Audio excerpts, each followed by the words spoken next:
Well everyone, it's time for us to go and take a look at the OnePlus 7 and see how this particular phone holds up in 2024. Now, the big thing I'll definitely tell you is, I think for a lot of people, buying something like the OnePlus 7 probably isn't the best idea to go ahead and get. I think there are probably much better phones to go and pick up than this particular device. So just kind of keep that in mind. I definitely do think a device like this is still very good. There's still a lot of power and capability behind it, but I really do think that if you're trying to go through and get a device that's going to hold up better throughout time, you might want to go and swing for some phones that are still supported with software. Things like the Google Pixel 6 or above, the Samsung Galaxy S22s or above, even the iPhone 10R or iPhone 12 or above. Those ones are going to be better. These ones I think are good too, but the OnePlus 7 did come out back in 2019, so it's a significantly older device. So just kind of keep that in mind. But if you want to pick up those phones that I would recommend buying this year, links will be down in the description. You can get them from there and you can help support the channel at the exact same time. Now, starting off with the outside of the OnePlus 7, the cool thing about this phone is that the exterior still kind of holds up fairly well. Although a lot of manufacturers are not making phones like this anymore,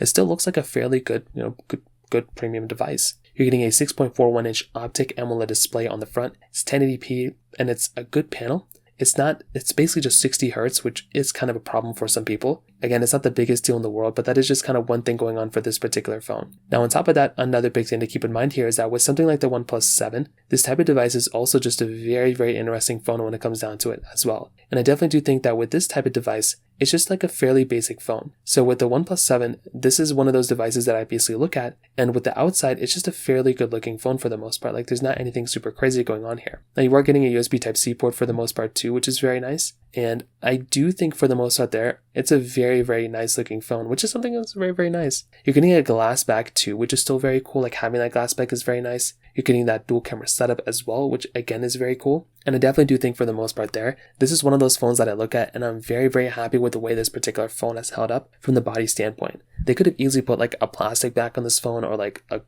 different type of framing, but I'm glad that they made it fairly premium for the most part. And definitely from the exterior, I'm very, very happy and excited about that for sure. Now on top of that, another big thing going on for this particular phone too is the fact that you are getting, there's some things missing out on this phone that you're basically not getting on the most premium phones of this day and age. So you're not getting like IP certification, which is kind of a basic thing that most common phones have. You're also not getting any wireless or reverse wireless charging on this phone either, which again for a lot of people can be kind of a disadvantage. Like if you're wanting to go and get those types of features, you're not really going to be getting that on this type of phone, which again is kind of a sad thing. That could be kind of upsetting for some people there too. So from that side, that kind of covers it up there as well. Now on top of that, another big thing going on for this particular phone, in my personal opinion, is the fact that this type of device is also kind of missing out on a few other things. Now, I'll also tell you from the software side, this phone was good for a while. Like it was giving you quite a bit of software experience, which is really nice, getting those types of software updates and features and everything, which again was a very, very cool thing. But I would say the problem with this type of phone for the most part is that it's not getting any more software updates. So this in and of itself is kind of an issue. And if you were wanting to get the more premium versions of software, you're not really going to be getting that on this type of phone, which is kind of sad. And that is kind of the disadvantage for this type of phone. So I would say from that particular perspective, that is kind of a sad thing going on for this phone in and of itself. So just kind of keep that in mind, but it's not the biggest deal in the world. And again, it's just one of those things to kind of keep in mind there. From the camera side, you're still maintaining, basically a dual camera setup. It is a wide and ultra wide camera, which again is like fairly good for the most part. So it's a standard type of camera that you'd probably expect. And it's actually a wide and a depth camera. So it's not even ultra wide or telephoto lens. It's a standard wide and depth lens. You can do 4K at 60 on the back. You can do 1080p at 30 on the front, but that's kind of all you're getting here. There's not really too much else that you're getting inside of this phone that you would probably expect on some other devices. Like you're kind of missing out on a lot of things there from that particular side on this particular phone. So from the camera side, like it's a good basic phone, but there's not really anything that I'd look at on this particular phone and I'd be like, oh my goodness, it's held up so well. There's a lot better phones from 2019 that have held up better.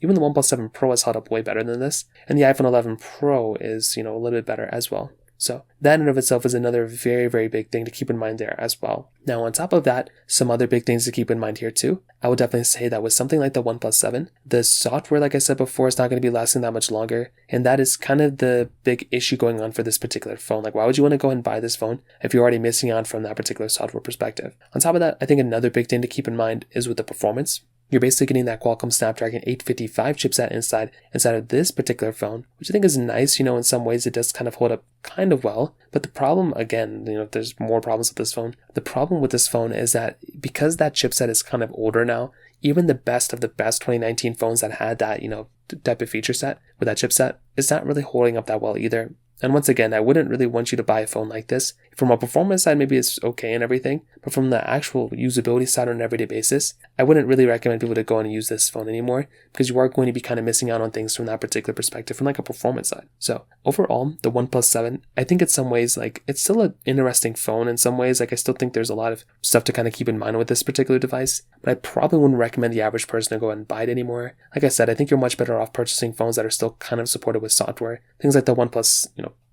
11, OnePlus 12, Google Pixel 7 and above, or 6 or above, or Samsung Galaxy S22, S21 or above. Those phones are going to be better than these particular ones, in my personal opinion. So from that side, that kind of covers it up there as well. If you have any other thoughts or questions, please let me know in the comment section below. Hit the like button, that would mean so much, but definitely hit that subscribe button. More importantly than everything else, I love every single one of you guys. Hopefully I'll catch you guys in the next video. Peace out till then.